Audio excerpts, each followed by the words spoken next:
At 76, I thought camping with my son would bring us closer.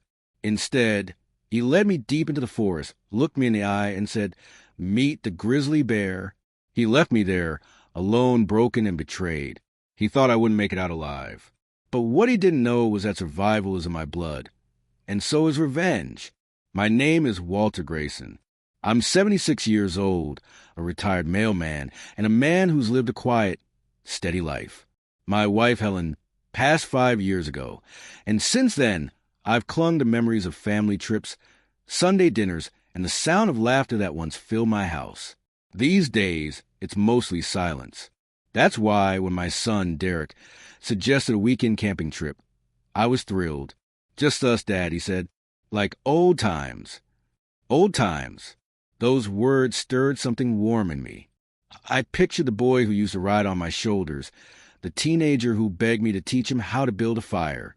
I thought this trip might be a chance to bridge the distance that had grown between us since Helen's passing. We drove out early Saturday morning, Derek at the wheel of his shiny SUV, me in the passenger seat with a thermos of coffee. He talked about work, his new house, investments, things I didn't fully understand but listened to anyway. I smiled, grateful he was giving me his time. The forest greeted us with the smell of pine and the hush of wind through tall branches. Birds sang, and the sunlight dappled across the dirt road. My heart lifted. This was peace. We parked near a trailhead and loaded our packs. Derek carried us with ease, while mine tugged at my shoulders. Still, I kept pace, determined not to slow him down. "Doing all right, Dad?" he asked at one point. I chuckled. These legs have carried me for 7 decades. They've got a few miles left. He smiled, but something flickered in his eyes, something I couldn't quite place. Hours passed as we hiked deeper into the forest. We stopped by a creek for lunch. Sandwiches Derek had packed.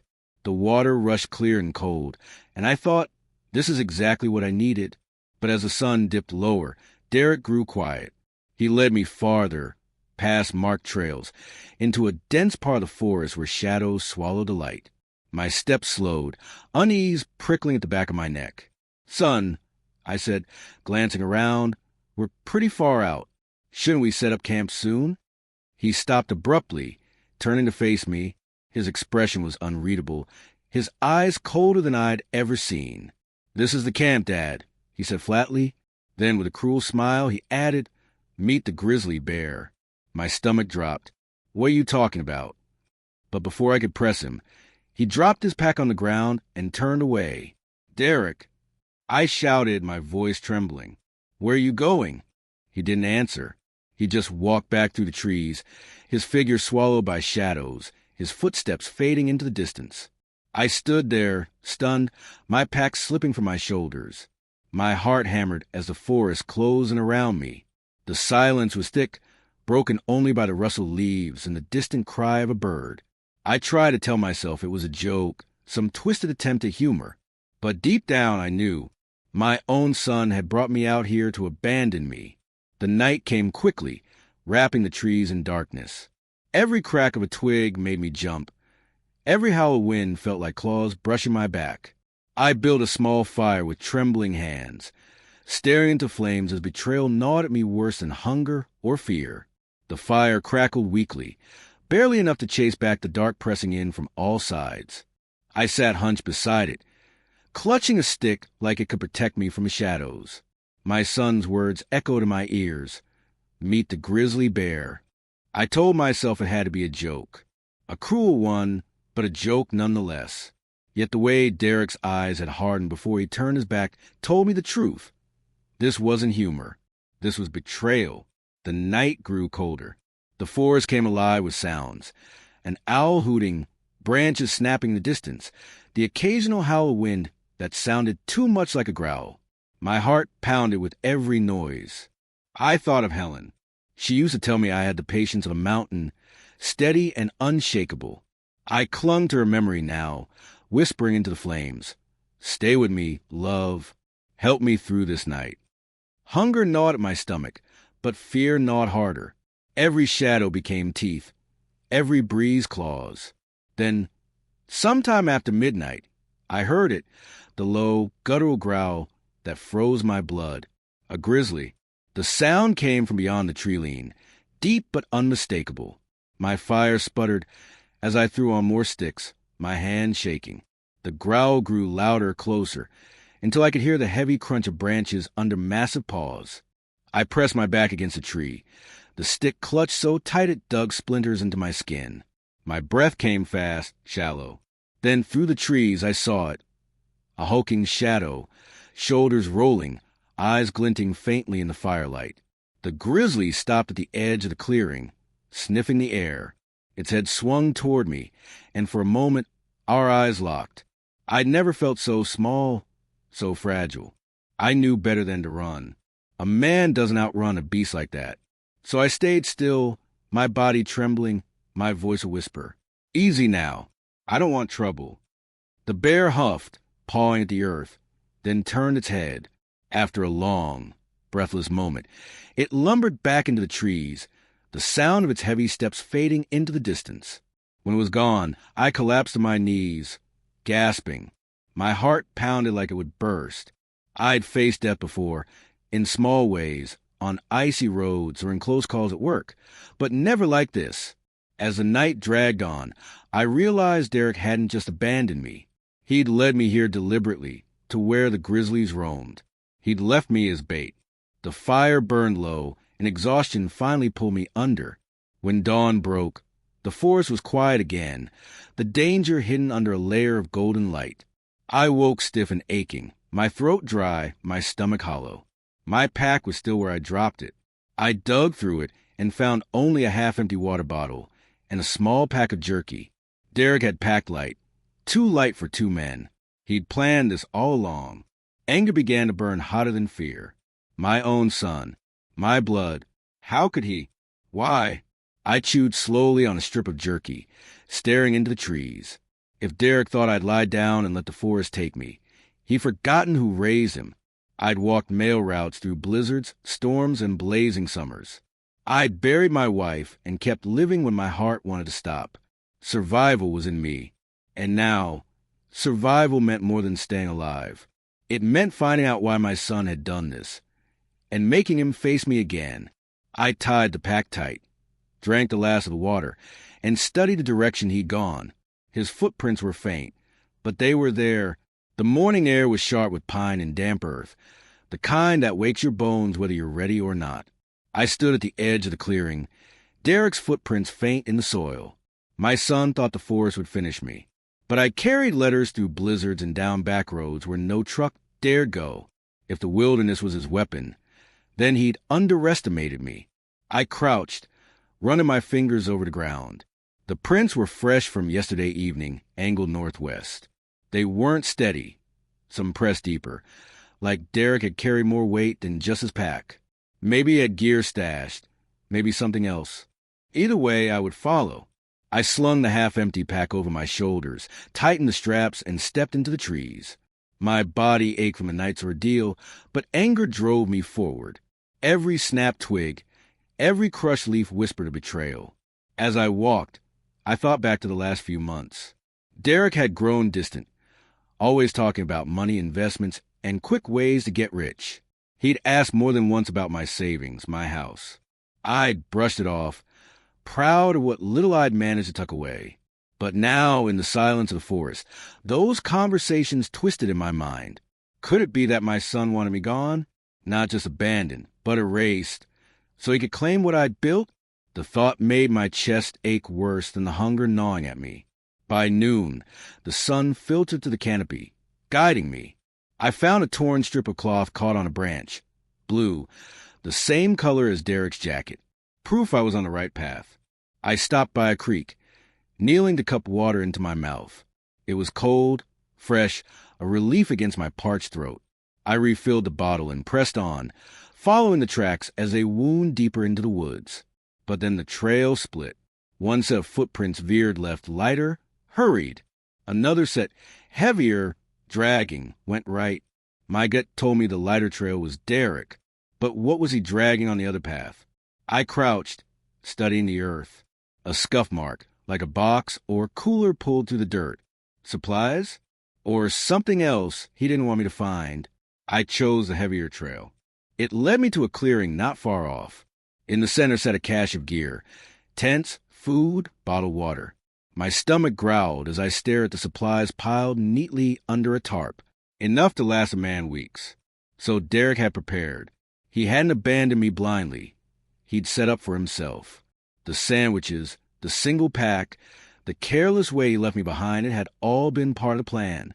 I grabbed a bottle of water, gulping it down, then stuffed jerky and crackers into my bag. If Derek thought I'd starve, he was in for a surprise. But something else caught my eye: a folded piece of paper tucked under the tarp. My hands trembled as I unfolded it. It was a map, a route circled in red, leading out of the forest and back toward the highway, and scrawled in Derek's handwriting at the top, "Dad won't make it this far." My throat tightened. It wasn't just suspicion anymore, it was confirmation. My son had led me here to die. I folded the map and stuffed it into my pocket, fury burning in my chest. My son thought I was weak, that I'd crumble like dry wood, but he didn't know the fire he'd lit inside me. I followed the lighter trail now, every step sharper, faster. My body hurt, but my resolve hardened. This wasn't just about survival anymore, it was about justice. By late afternoon, the trees thinned enough for me to see a thin column of smoke twisting into the sky. Derek's camp. My heart pounded as I crouched low, easing closer through the underbrush. The camp sat in a clearing, a fire crackling in the middle. Derek lounged by it, a can of beans in his hand, his pack tossed carelessly beside him. He looked relaxed, even smug. The son I once carried on my shoulders now sat there as if nothing had happened, like he hadn't left me to the forest and its beasts. I stayed hidden behind a cluster of pines, rage burning in my chest. Part of me wanted to storm in, confront him right there, demand answers. But instinct told me to wait, to listen. It didn't take long. Derek pulled out his phone. Satellite, no doubt, since we were far from cell towers. He dialed a number and leaned back against a log. "Yeah, it's done," he said. "I left him where the bears roam. He won't make it through the night." My blood ran cold. Hearing him say it out loud, no more doubt, no more excuses. He'd planned this. "Don't worry," he continued. "Once he's gone, the house is mine. The old man had everything tied up in his name. It'll transfer clean. Yeah, a fresh start with no dead weight." Dead weight. That's what I was to him. He ended the call, tossing the phone onto his pack, then leaned forward, stirring the fire with a stick.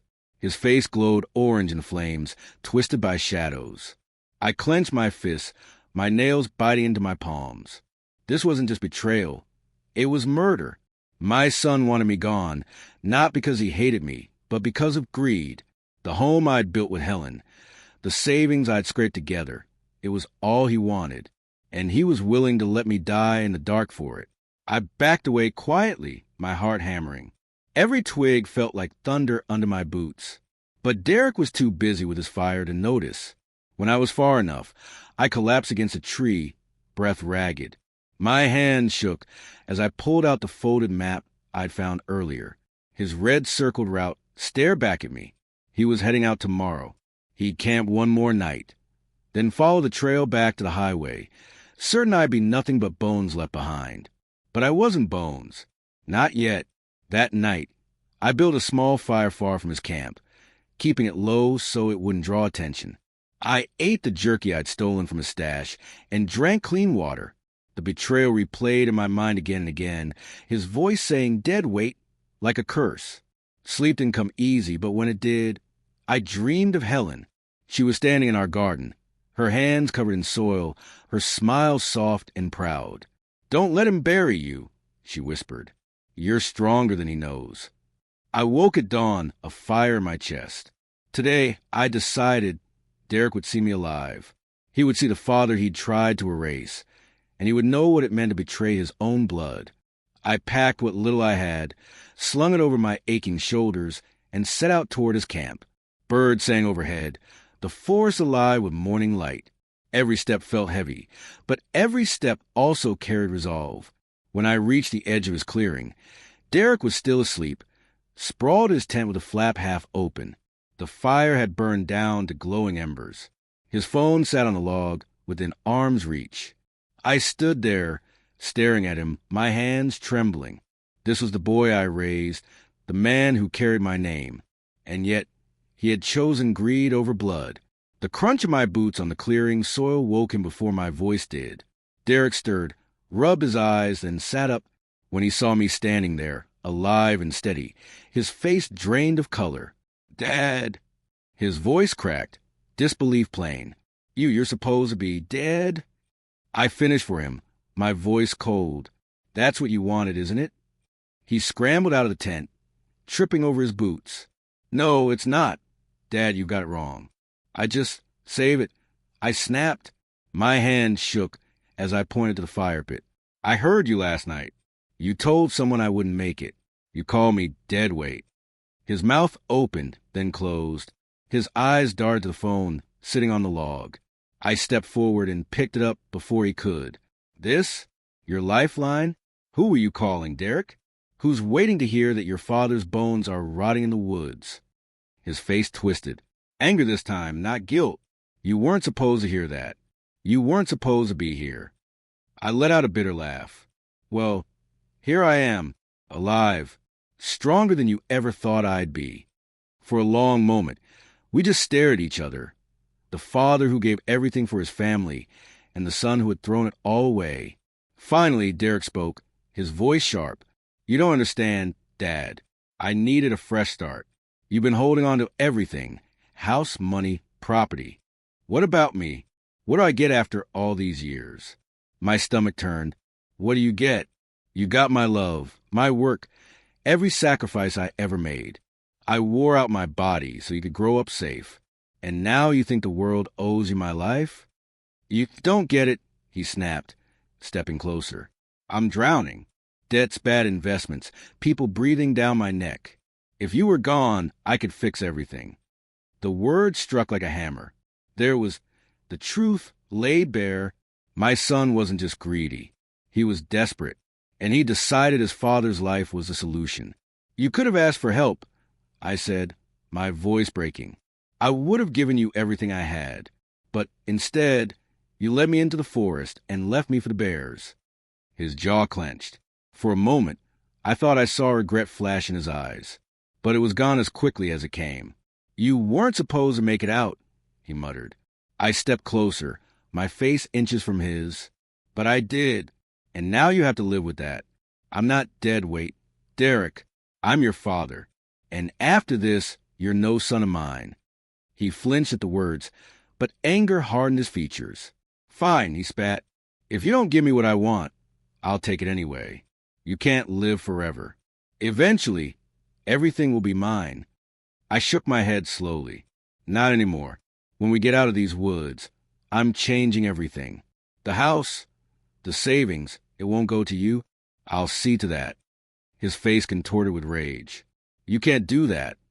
"I already have the strength to survive a night you thought would kill me," I said firmly. "Do you really think I don't have the strength to protect what's mine?" For a moment, silence hung between us, broken only by the hiss of the dying fire. Then Derek turned sharply, kicking dirt onto the flames. "We'll see about that." He began packing his gear furiously, shoving items into his bag. I watched, my chest heavy with both grief and anger. The boy I once carried on my shoulders was gone, replaced by a man twisted by greed and fear. Still, I stood tall. He hadn't broken me. Derek stormed off first, stomping through the brush like a man chased by his own demons. I let him go. My body ached, my legs stiff from the days of walking in fear, but I wasn't about to stumble blindly after him. I'd survived one night alone. I could survive again if I had to. The forest was quiet, almost too quiet, as I packed my meager supplies and slung the bag over my shoulder. My mind replayed every word Derek had spat at me. Debts, bad investments, dead weight. I'd never imagined my son would see me as a burden, let alone something to eliminate. But survival had given me clarity. He hadn't just abandoned me. He'd declared war. And if war was what he wanted, I'd fight back in a way he could never expect. I followed at a distance, keeping to the heavier trail he'd trampled down. Derek was careless, leaving broken branches and deep footprints. It made tracking him easy, but I was careful not to close the gap. The last thing I needed was to provoke him before I was ready. By afternoon, the trees began to thin. I recognized the markers on the map I'd taken for his camp. A ridge line sloping toward the highway. Relief swelled in my chest, though it was tangled with anger. The road home was near, so it was my chance for revenge. At the ridge, I spotted him again. Derek sat on a boulder, drinking from his canteen, his face drawn and tense. He didn't look like the confident man who'd left me for dead. He looked like a man unraveling. I didn't step out. I just watched from the cover of the trees. He muttered to himself, words I couldn't catch, his hands trembling slightly as he scrolled on his phone. No doubt checking with whoever he'd called, the ones waiting for news of my death. Finally, he stood and started down the ridge. I waited until he was out of sight before following. By evening, we broke out of the forest onto the edge of the highway. Cars rushed past in streaks of light. Civilization. Safety. For me, it was more than that. It was a stage for the next part of my plan. Derek flagged down a rideshare car. I crouched low, watching as he climbed in, slamming the door. The car pulled away, heading toward town. I let out a long breath, then limped toward the nearest gas station I could see glowing in the distance. Inside, the cashier gave me a startled look. Sir, you okay? You look like you've been through hell. I gave a tired smile. Something like that. Can I use your phone? With shaking hands, I called Carol. My daughter's voice broke into sobs the moment she heard me. Dad, we thought you were gone. Derek said. He said you'd gotten lost, that you... Carol, I interrupted firmly. I'm alive. I'm fine. But listen to me carefully. Derek lied. He left me in the woods on purpose. I heard him planning it. There was silence, then a sharp inhale. I knew something was wrong. He came back without you, looking nervous. He kept saying not to worry. I need you to stay calm, I said. I'm coming home. But when I do, things are going to change. The house, the money, everything. I'll make sure Derek can't touch it. Her voice steadied, strong like her mother's had been. Do what you have to, Dad. I'm with you. I hung up, my chest tight. For the first time in days, I wasn't alone in the fight. That night, I booked a cheap motel room. I showered, the hot water stinging against my bruised skin, then collapsed into bed. My body screamed for rest, but my mind was alive, sharp. Derek thought he'd buried me in the wilderness, but I'd walked out stronger. And now, I had a plan, not just to survive him, but to strip away everything he thought he could take from me. The next morning, sunlight streamed through the thin curtains of the motel room, but I was already awake. My body ached from days in the forest, yet my mind was sharper than it had been in years. Derek thought he had won. He thought the forest had buried me. Now, I would bury his greed instead. I dressed slowly, wincing at the soreness of my legs, then walked to the payphone outside. I dialed the one man I knew I could trust, Thomas, my old friend and lawyer. He answered on the second ring. Walter? Good Lord, you sound like you've been through hell. I have, I said flatly, and I need your help. It's Derek. He tried to leave me for dead. There was a pause. Then Thomas's voice hardened. Tell me everything. I told him about the trip, the bear, the map, the phone call Derek made by the fire. I left nothing out. When I finished, my hand was shaking, but my voice was steady. Walter, Thomas said, you've got more than enough to act. We'll set up a trust. The house, your savings, your pension, everything will be locked tight. Derek won't be able to touch a penny. That's what I want, I said. I don't care if I leave it all to Carol and the grandkids, but Derek gets nothing. Then come into my office today, he said. We'll get started. I hung up and felt a strange calm settle over me. The fight wasn't over, but now I had a weapon Derek couldn't see coming. By afternoon, I sat across from Thomas in his office. Papers spread across the desk like a battlefield. He explained each document carefully, his pen tapping against the pages. This trust ensures that Carol inherits everything. Derek is excluded completely. If he contests, we'll have your testimony, your notes, and witnesses. He won't win. I thought of Derek's face when he left me in the forest, smug and certain. I thought of his words. Dead weight. My hand didn't tremble when I signed. Thomas smiled grimly. It's done. He doesn't know it yet, but you just cut him out of his own scheme. Relief washed over me, but it carried sorrow too. This was my son. My blood. I never imagined I'd live to see the day I'd write him out of my life. But betrayal as a way of killing love, the same way a frost kills a rose. That evening, I returned home. Carol was waiting on the porch, tears in her eyes as she hugged me tight. Dad, I was so scared. I didn't know if I'd ever see you again. You'll always see me, I said softly. I'm not that easy to get rid of. She pulled back, her expression hardening. What about Derek? What happens now?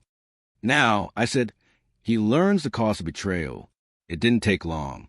The very next day, Derek showed up at my house.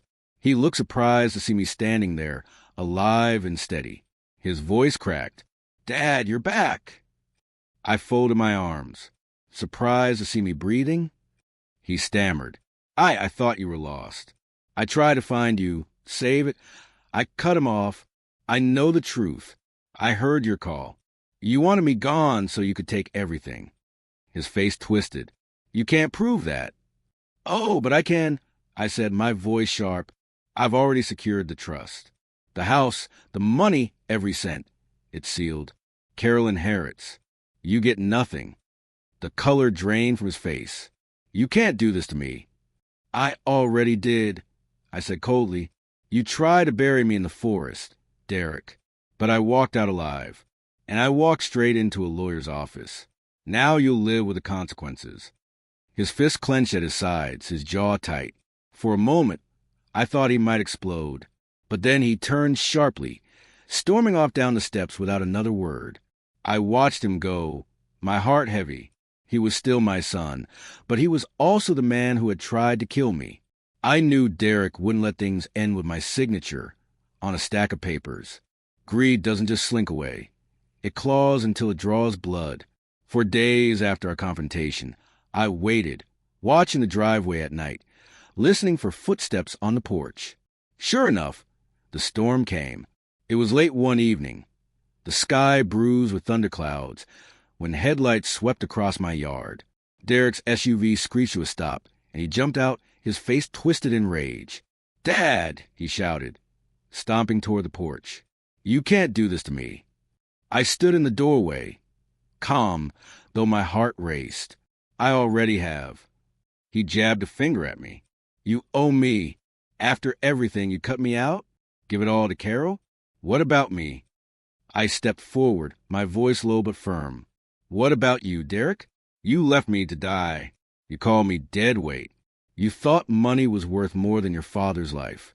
You made your choice. His eyes burned. I'll fight this in court. I'll make sure Carol doesn't see a dime. I shook my head slowly. You won't win. I've got witnesses, a lawyer, and every note from that forest. You left a trail. Son, one I can prove. For a moment, his bravado cracked. His shoulders sagged, his lips trembled. But then anger surged again, hot and wild. If I can't have it, he spat. No one will. He lunged toward the porch.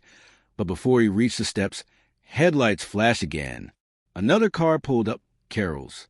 She and Henry climbed out, their faces pale but determined. Derek, Carol shouted, stepping between us. Enough. You've done enough. He froze, his eyes darting between us. Henry stepped forward, his arms crossed. I heard what you did, Derek. Half the town knows by now. You think you'll win sympathy? You'll be lucky if the sheriff doesn't knock on your door next. Derek's face crumbled. He opened his mouth, but no words came. His shoulders slumped, and for the first time, he looked less like a predator and more like a lost child. Dad, he whispered, his voice breaking. I just needed help. The anger in me softened, but only for a moment. You could have asked, I said quietly. You could have trusted me, but you chose greed. You chose betrayal. And now you'll live with that choice. Tears welled in his eyes, But he turned sharply, climbing back into his SUV. The tires screamed against the gravel as he sped away into the night. Silence settled heavy over the porch. Carol turned to me, her eyes shining with both pain and pride. "You did the right thing, Dad. He can't hurt you anymore." I nodded, though my chest ached. "I hope so. But whatever happens, he'll never touch what matters most." In the weeks that followed, Derek's absence was loud, but not unbearable. The house was safe, the trust untouchable, and Carol stood by my side every step of the way. Neighbors whispered about Derek's downfall, but they also whispered about me, the old man who walked out of the forest alive and stronger than ever. One evening, as the sun set behind the pines, I sat on the porch swing with Carol and the grandchildren. Their laughter filled the air, chasing away the shadows Derek had left behind. I looked out at the land, at the house Helen and I had once built, at the roses she planted still blooming after all these years. Dead weight. Derek had called me, but the truth was clear. I wasn't a burden. I was a survivor, and my legacy would live on, not through greed, but through the love I still carried and the family who stood by me.